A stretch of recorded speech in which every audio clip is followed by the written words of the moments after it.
My sister smiled at her rehearsal dinner and said, "Tell everyone your Navy nickname." She had no idea what would happen next. One word, spoken in jest, turned a festive rehearsal dinner into a tense standoff, forcing a family to confront decades of unspoken history.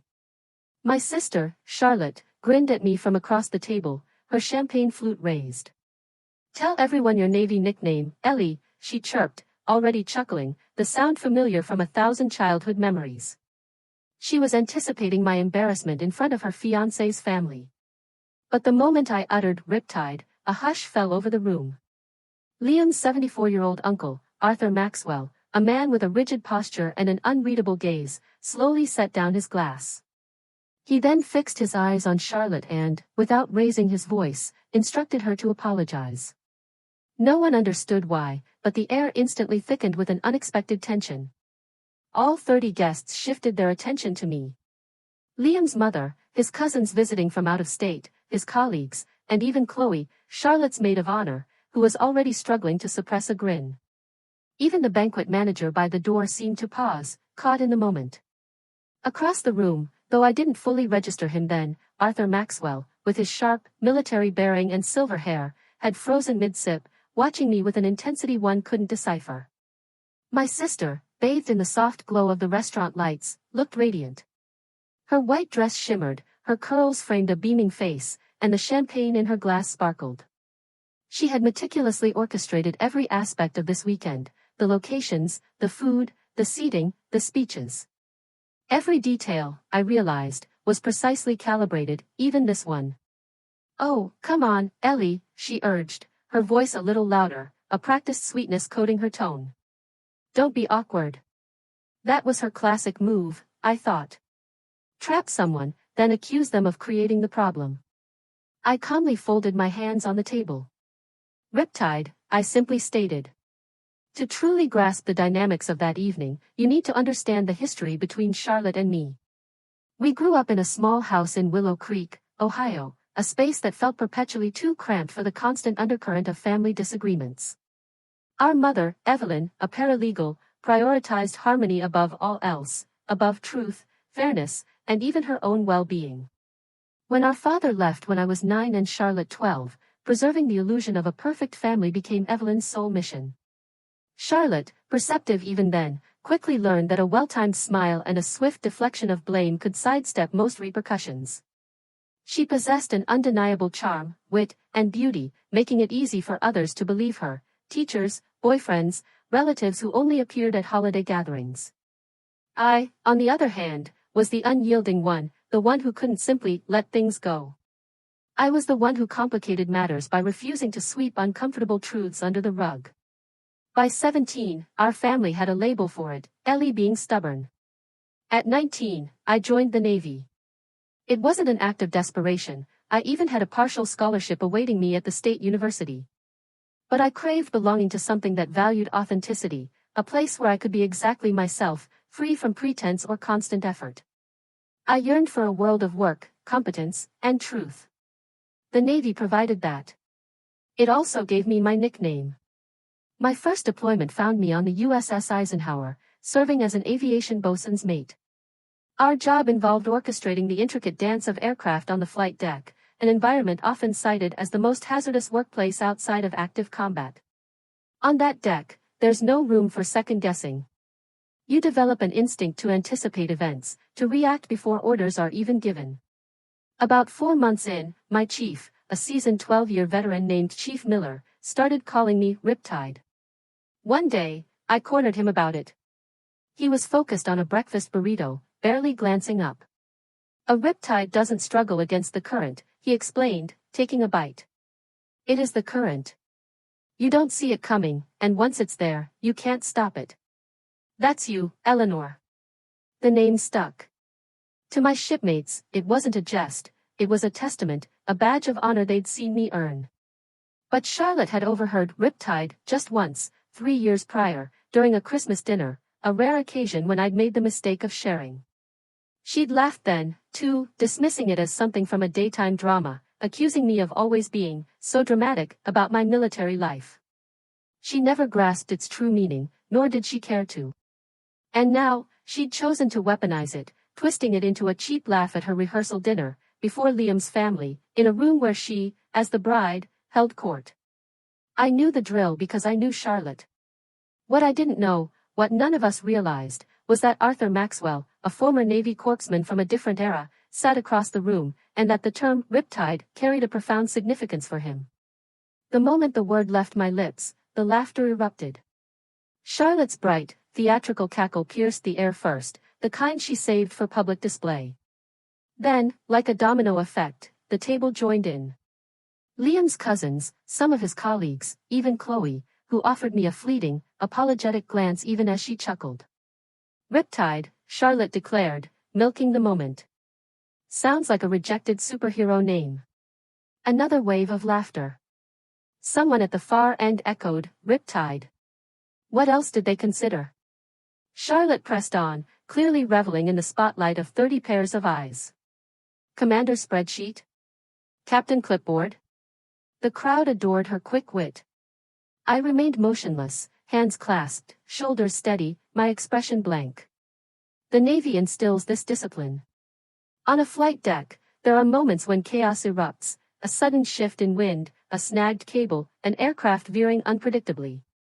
In such instances, the worst reaction is to betray panic before your mind has even begun to process a solution. So, you master stillness. You learn to let the storm rage around you while your intellect remains keenly focused. I was employing that training now. Beneath the table, my mother, Evelyn's hand, found my forearm.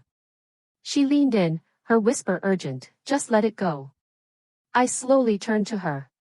Why, I murmured, my voice barely audible, is that always my responsibility? She offered no reply.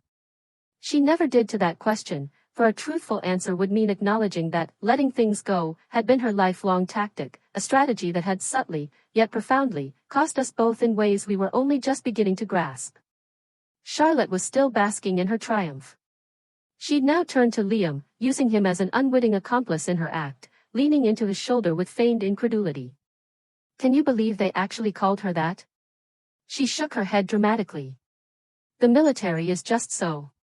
It was then I heard it, the soft, intentional placement of a glass on the table, a sound utterly devoid of accident.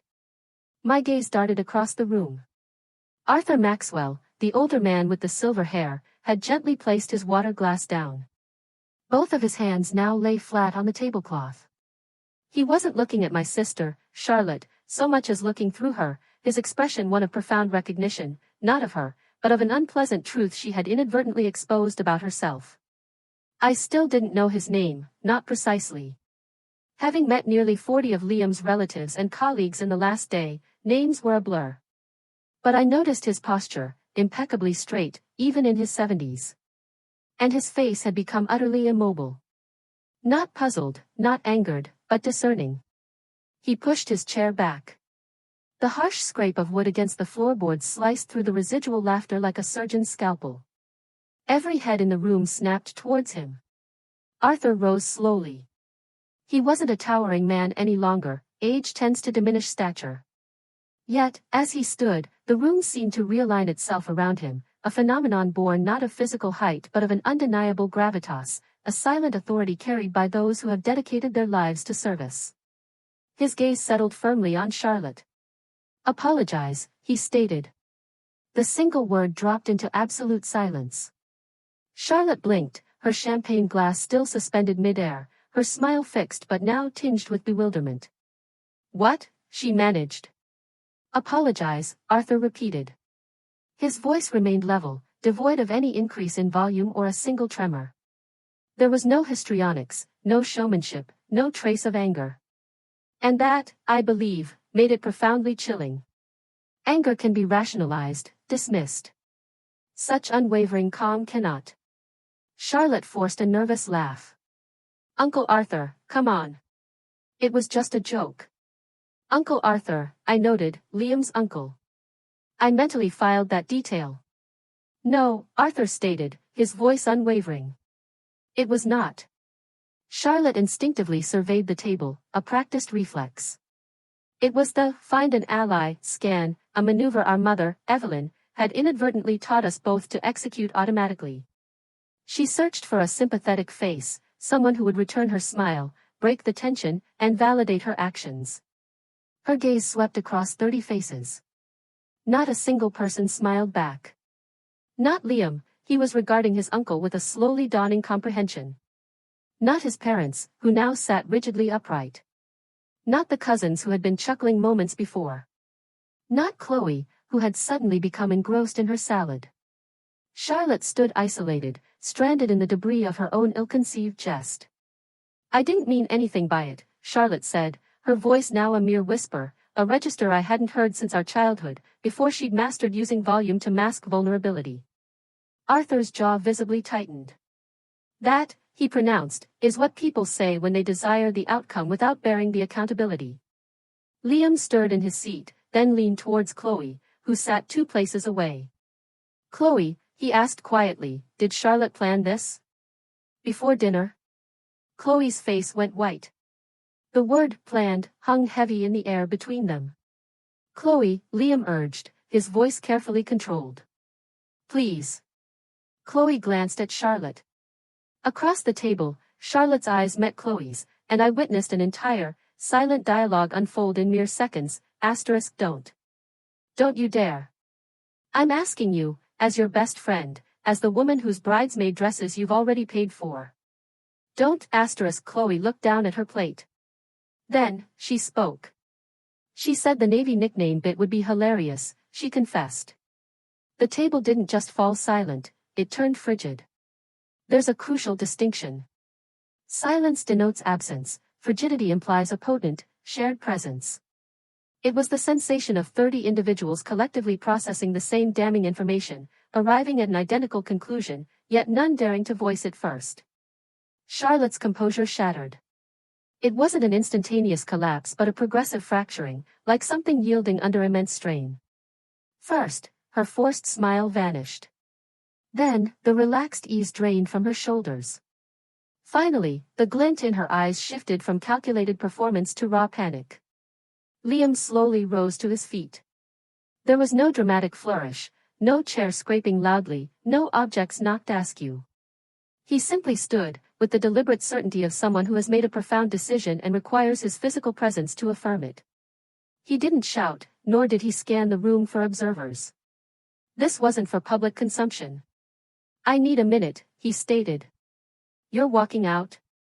Charlotte whispered, her voice incredulous. "Taking a minute? During our rehearsal dinner?" He looked at her, and it was the absence of anger that truly seemed to unravel her. There was no rage in his gaze, only a quiet, definitive finality. It was the look of someone painstakingly reevaluating a truth they once believed unwavering. "Because I don't want to voice my thoughts in front of everyone," he explained. Then, his eyes met mine. "Ellie, I'm sorry." He then followed Arthur out of the room, the door clicking softly shut behind them. Charlotte remained standing at the head of the table, her dress flawless, her hair pristine. The champagne glass, once a theatrical prop, was now just an object clutched in her hand, a thing she held because she didn't know what else to do with her hands, or herself. The room, clearly, was no longer hers.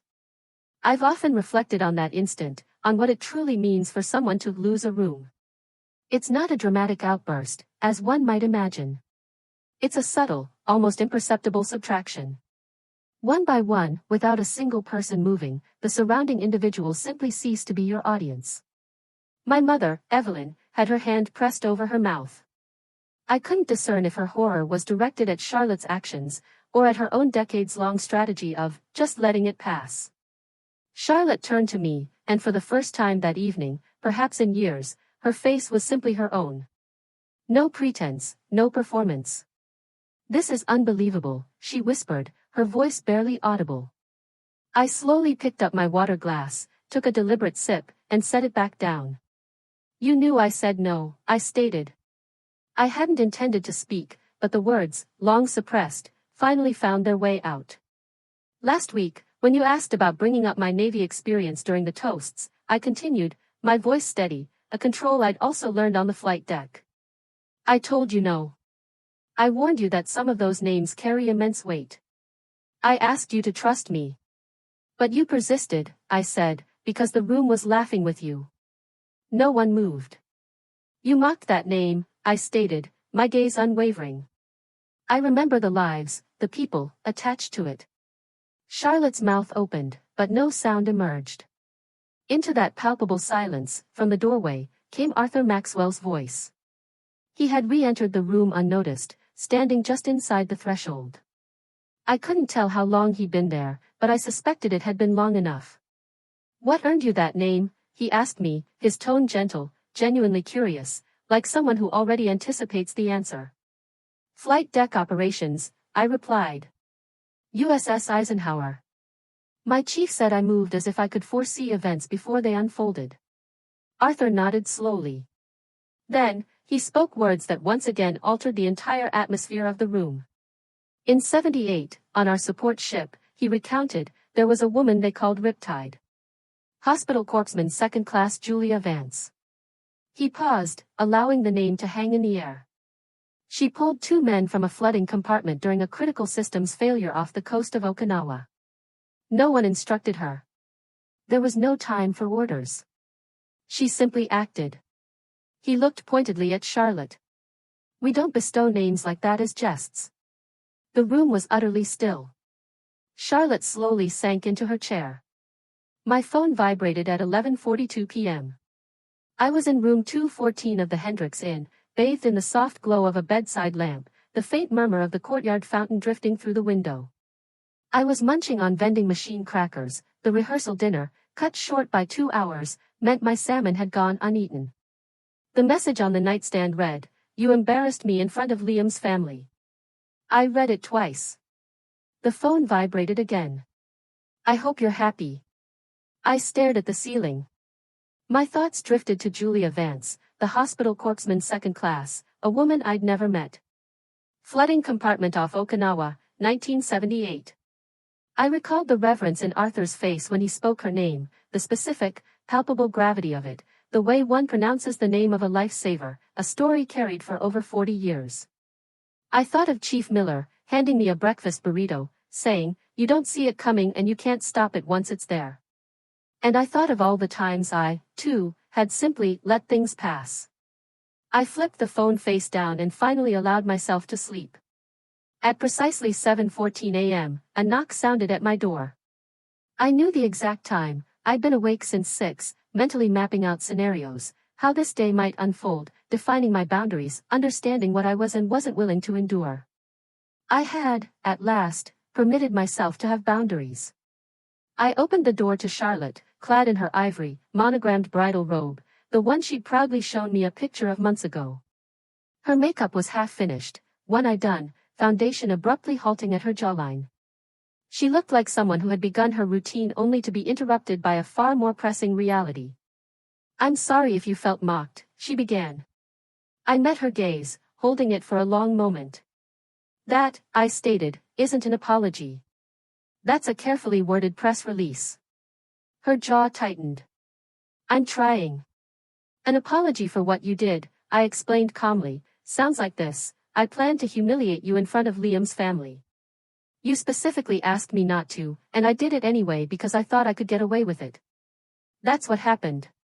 That's what you'd be apologizing for. It was just one joke, she insisted. You told Chloe it would be hilarious, I countered, my voice still level. You workshopped it. She offered no denial, her silence serving as its own stark admission. But it's my wedding day, she pleaded, her voice softening, appealing to some unspoken, ancient sisterly pact she clearly believed still held sway.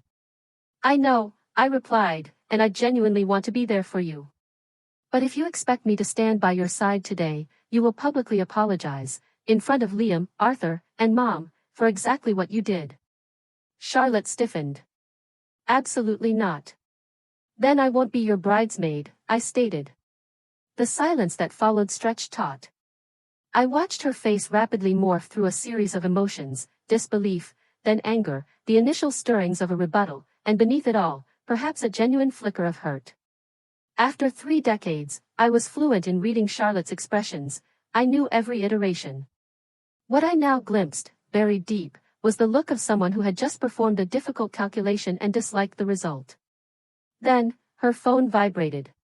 She glanced down at the screen, and I saw the color drain from her face. "It's Liam," she whispered. "What does he say?" "I thought I could, if I wanted to." She looked up, meeting my eyes. "He said the real question was whether I wanted to." I truly looked at my sister then, a gaze impossible when entrenched in old habits, stuck in the well-worn grooves of our past relationship. She appeared utterly exhausted, younger than she had in years, and paradoxically, more genuinely herself than she had in that flawless white dress with the sparkling champagne glass. "Do you?" I asked. "Want to?" She was silent for a long while. "I think so," she finally breathed. "I think I became very adept at a version of myself that I don't think I actually like. I must tell you about Arthur Maxwell, for this story would be incomplete without him."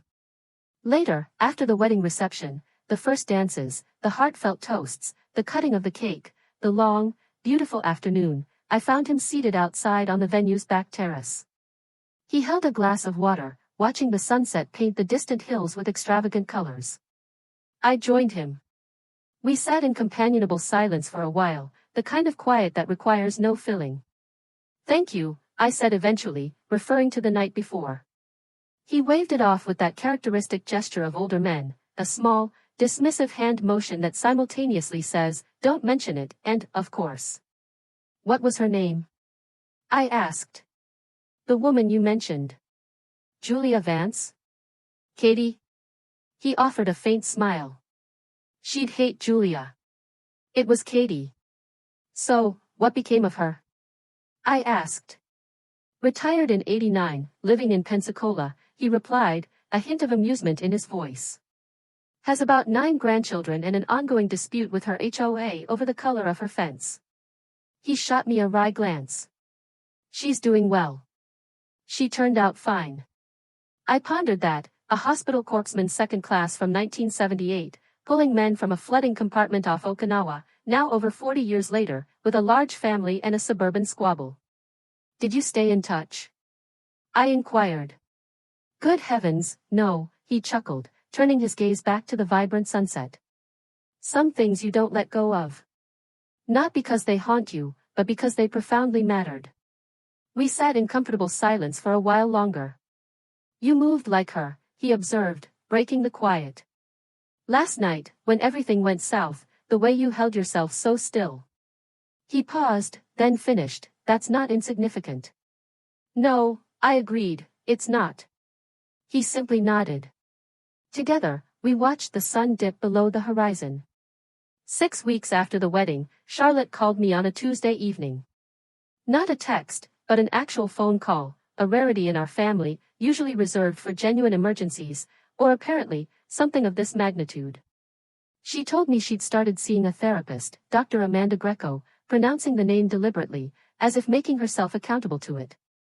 She'd spent the first 2 sessions mostly weeping about our childhood.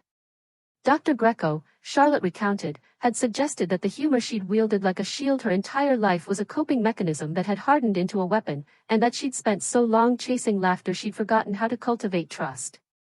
"She asked me when I stopped trusting you," Charlotte confessed. "What did you say?" I asked.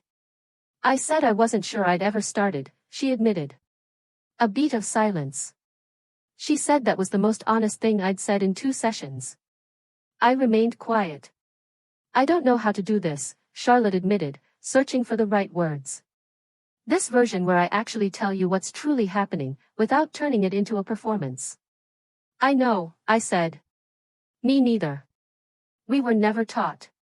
"Mom was no help there," she agreed.